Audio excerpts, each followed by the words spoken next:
Gurbaan agartan kun sababa suuraa takkitti tana kaaseef jecha nama addunyaa tanarratti beekamtii fi ajaa'ibsiifannaa badhaasa hedduu injifateedha. Akkasuma suuraa tana waan kaaseef jecha namtichi kun of ajjeese.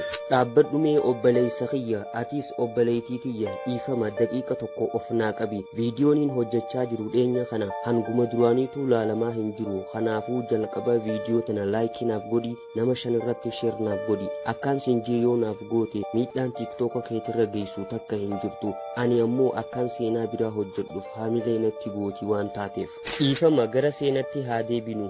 Gurbaan agartan kun maqaan isaa Keevin Kaartar jedhama.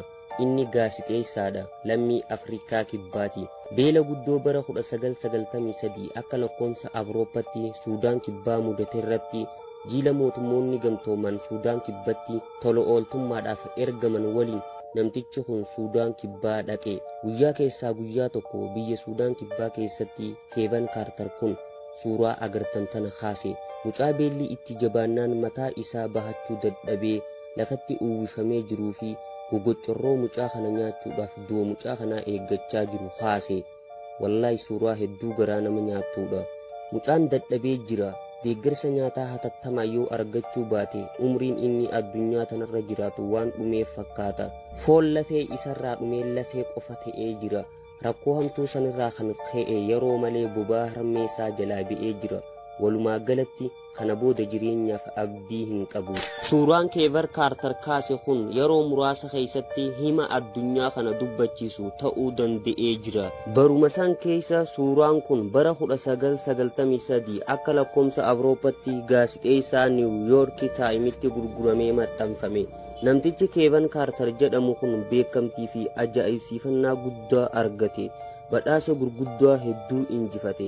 Gaaf tokko Keevin Kaartar walgahii guddoo takka irratti ibsa gaazexeessotaaf isaa kennaa jiru. Gaazexeessaan tokko gaafii inni hin eegin kan isa gaafate. Gaafiin sun kallattii jireenya isaa guutumatti jijjiirte. Gaafii inni irraa hafuu hin dandeenye turte. Gaafiin sunis mucaa xiqqoo san oolchitee jirtaa moo suuraa isii qofa fiddee dhufte tan jettu turte. Keevin Kaartar battalumatti naasuun isa weerarte. Qaamni isaa dafqi ni qabe, ija babaase, dubbachuuf jecha ni dhabe. Keevin Kaartar walgahii sanirraa osoo deebii namtichaaf hin deebisin saffisaan walgahii adda kutee gadhiisee deeme. Namtichi gaafii san gaafate garuu jalaa hin hafne. Yeroo lammaffaa gaafachuu isaati. Gurba gaafii tiyyanaaf deebisi. Mucaa xiqqoo san oolchitee jirtamoo suuraa isii qofa fiddee dhufte jedheenii irra deebi'ee gaafate.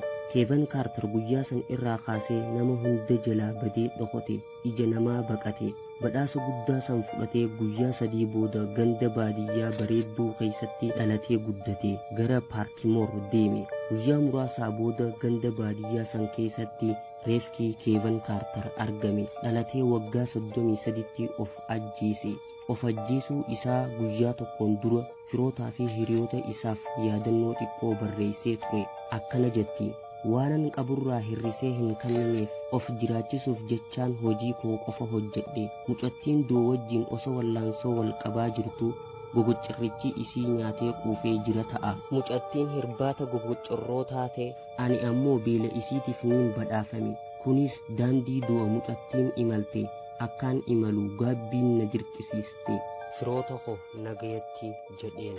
Qabxiin seenaa tanaa maali obboleeyyan kiyya? Namni yeroo beela'u yeroo rakkatu cimsitanii hin ilaalina. Nama rakkate tokko miidiyaa irratti mul'isurra xiqqoo qabdurraa isaaf qoddee isa gammachiisuu jaaladha. Walumaa galatti seenaa tana yoo sirnaan dhageeffattan qabxii seenaa tanaa ni hubattan je'eetiin abdii qaba.